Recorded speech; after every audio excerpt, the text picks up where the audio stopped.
Hi, Professor Meyer. I know it's been a while.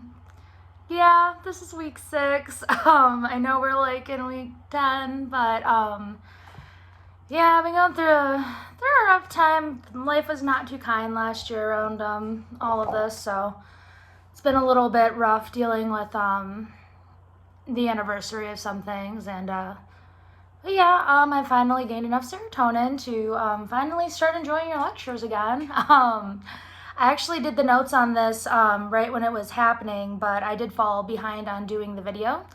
So I am going to look over my notes real quick and give a little response and then tie in with the response that you wanted us to give back on the page. So first, I just want to say I really love the Korczak. Sorry, I'm a little rough on pronunciations, but I really enjoyed the reading. There was one or two lines that I really, really love that I actually think I might incorporate into a tattoo. Just because as a writer, like I always look for words that really just have a grounding with me, and this was the two lines that I really loved. A year is but an attempt at understanding an eternity for everyday use. A moment lasts as long as a smile or a sigh. I just like that. I don't know. It was just super, just beautiful, and like yeah, definitely like a very great reading. And I think that well, that's not exactly a whole lot of what to do with what the week's topic was.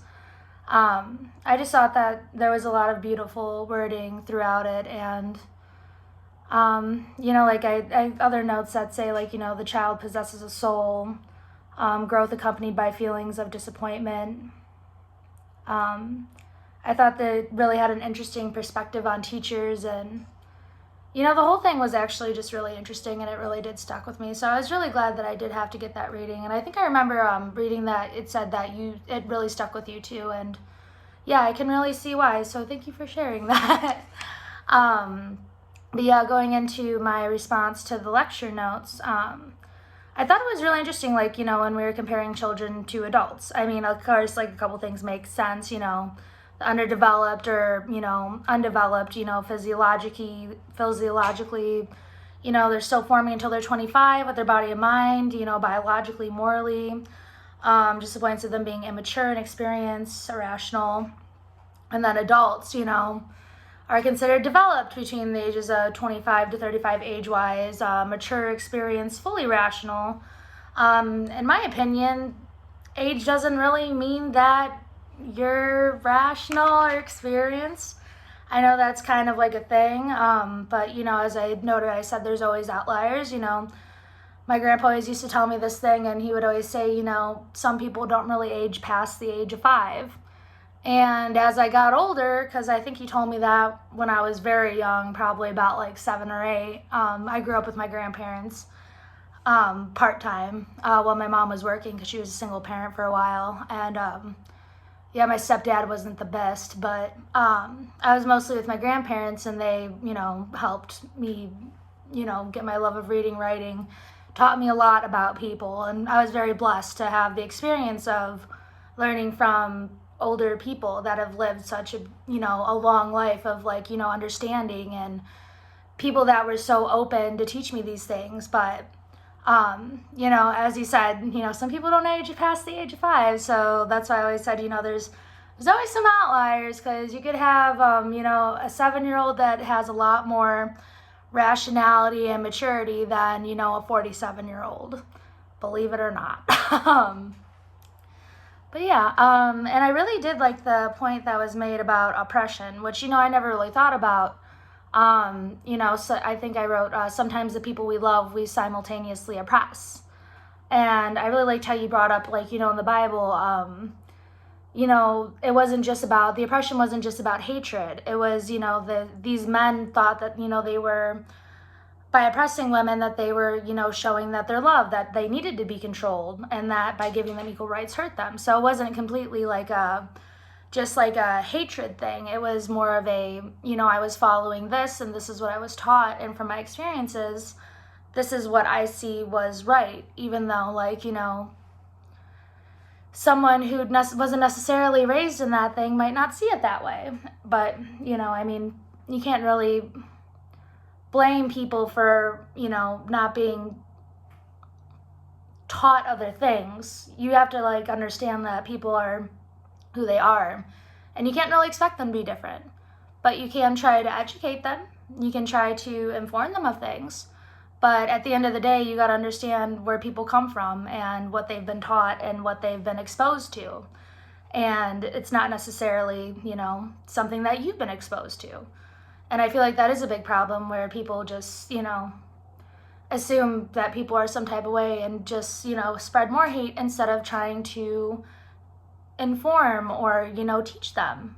And a lot of people aren't really open to learning. And, you know, it's sad, but I think that there's something, you know, you can learn from everybody, even if it's not someone that, especially people that you don't agree with. Let's see. Yeah, I mean, this whole thing was, you know, the graham cracker thing. That was an interesting one, concept of sharing. I think I wrote a note, I think it said being taught when to share and not to share is completely justified. I do not think that children should just be taught to share. You should know, like, you know, when to give and when to take, because, you know, when you're just taught to give, sometimes when you grow up, you don't really know how to be selfish and do things for yourself. And, you know, yeah, I'm a product of that one. But yeah, you know, I think the whole thing was very interesting.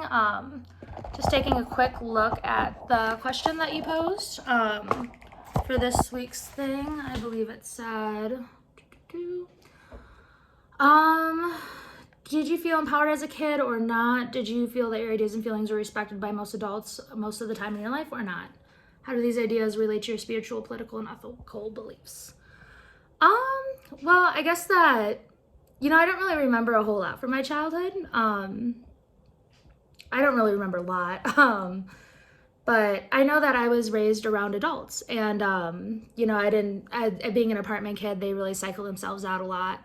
So I didn't really have like a whole lot of stability, with relationships like that, but I was raised around adults, and I feel like by always being with my mom and, like, you know, not necessarily, I didn't really have a whole lot of friends in school when I was younger.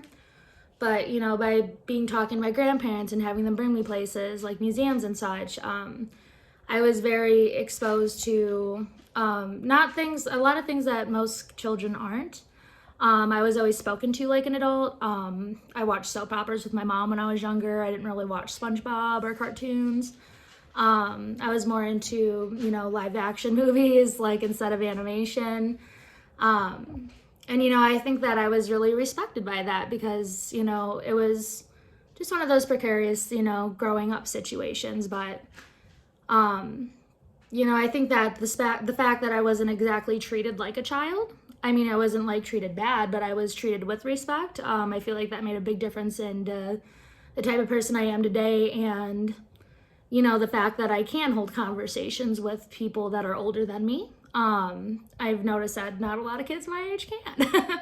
But, you know, I feel like that if I ever had a child, or if I decided to have children, I would probably, you know, treat them with more rights, because, you know, it's just because they're small and tiny doesn't mean that they don't deserve respect. And you have to teach children respect, and you have to treat them with respect and treat them like they're capable, so that way that they know that they are. Because if you treat them like they aren't, or, you know, if you talk down to them, they're going to know that. And I think in the reading, yeah, it's very important how you talk to children.